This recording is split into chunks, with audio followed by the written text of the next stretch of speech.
What's up everybody, back with another raid guide, and today we're taking a look at Mythic Dausegne. Y'all ready to go Venthyr? Now I'll be going over most of the new mechanics, how to deal with them, as well as some tips and tricks for your progression. I won't be covering all of the heroic mechanics unless they've been updated for Mythic, so if you're not up to date, feel free to check out my heroic guides. Now setup wise, we ran 2 tanks, 4 healers, and 14 DPS. Nothing special needed setup wise. So what is new for the sausage on Mythic? Well, as far as wieners goes, this one hasn't been updated a whole lot. The new thang here is an additional effect to the disintegration halos. So when a player gets hit by the halo, they deal near lethal damage to anyone within 1 yard of them, which means you have to spread as you cross the halos or you'll most likely die. Or rather, melee stops smacking the boss for 1 second and deal with halos. Bet my uptime! Now other than that, there's not much new except everything has been scaled up a ton as per usual, but due to everything being turned up and the spread for halos, you can't really play it like you do on heroic.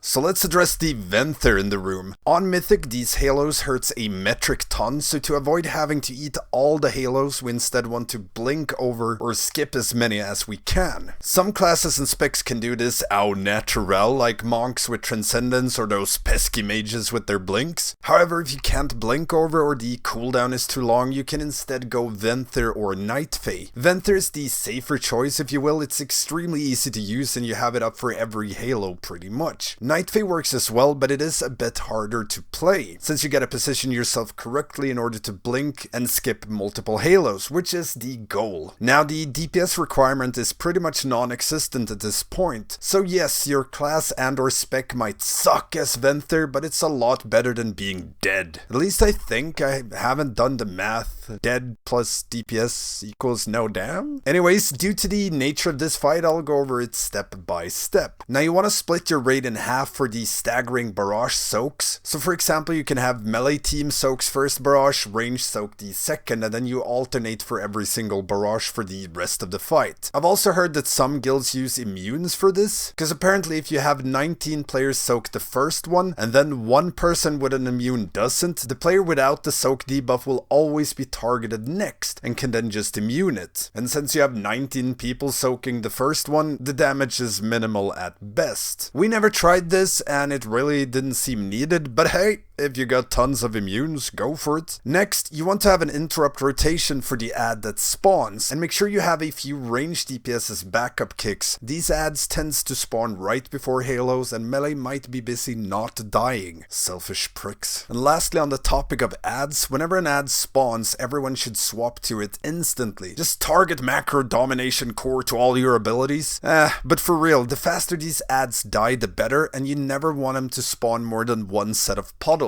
They're horrible on Mythic, and if you kill the cores fast enough, they won't even spawn puddles at all. Now with that said, commence step by stepping. On pull, you want a tank boss near middle, and DPS get ready to pounce on the core. Tanks, make sure to swap as soon as your debuff runs out, and avoid ever taking more than 4 stacks, it really hurts on Mythic. When you get your first halos, make sure to bait Obliteration Arc away from Skull. It targets a random player or largest cluster, can't remember which, but if boss is in the middle and raid is towards circle, I promise it will go towards circle. Make sure that you spread as you cross over the halo, especially melee that really wants to follow the boss and hug the tank. Joke's on you though, I have Celestial Brew.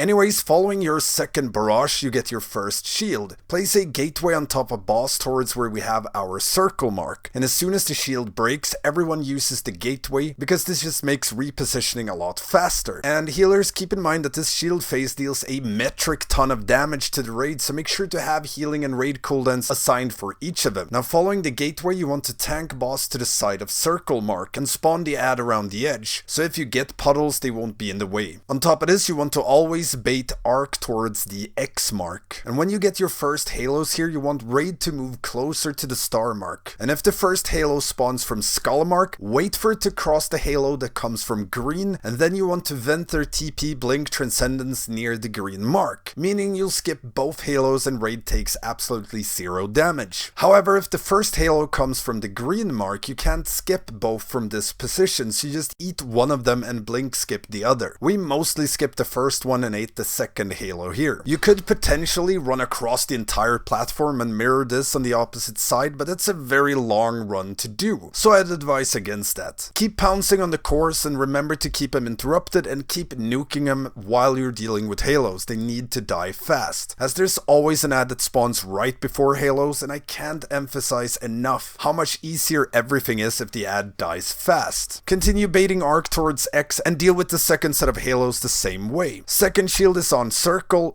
Be mindful if there's any puddles too close, as they do grow an awful lot in size on Mythic while the shield is up. Following this, you want raid and boss to be near diamond mark. When you get your first triple halo, if it starts on skull mark, move raid and boss down to X marker, deal with the ad there, bait arc towards skull/green mark, and as soon as the boss starts casting arc, spread and eat the first halo, then blink TP into the safe overlap near circle. Do it correctly and you skip both green and circle halo. Do it the wrong way and you'll probably die. This overlap is a bit smaller, but it's really only sketchy for Night Fae, as the timing and aim is a bit trickier to pull off. Now if the first halo instead comes from orange, you just mirror this. You move boss and raid to square mark, bait arc towards orange/X, then teleport into safe overlap around the skull mark, and the next shield will be on diamond mark. If you get this one, make sure to use second combat pot and every defensive cooldown you have, pretty much just to survive it. Ideally, boss should die shortly after this barrier or before. However, if you're lacking a bit of DPS, you can survive a few quad halos by eating 2 and skipping 2, but you're gonna start losing a lot of people around that mark fast. And yeah, that's pretty much it for this fight on Mythic. As long as you get into the habit of killing ads fast and learn how the halo skips and arc baits work, the rest should be pretty cake. And if you have any questions at all about this encounter, hit me up in the comments or become a patron or Twitch sub and get access to the Stankie Discord, where you can find raid weakauras, healing notes, and a lot of awesome people to help you out during progression. And don't forget the usual stuff: like, comment, subscribe, and ring that notification bell. It really helps me out. I'm also streaming all of our progression on Twitch, so make sure to check that out. It's on Thursdays and Sundays now. Thank you all for watching, and I will see you next time.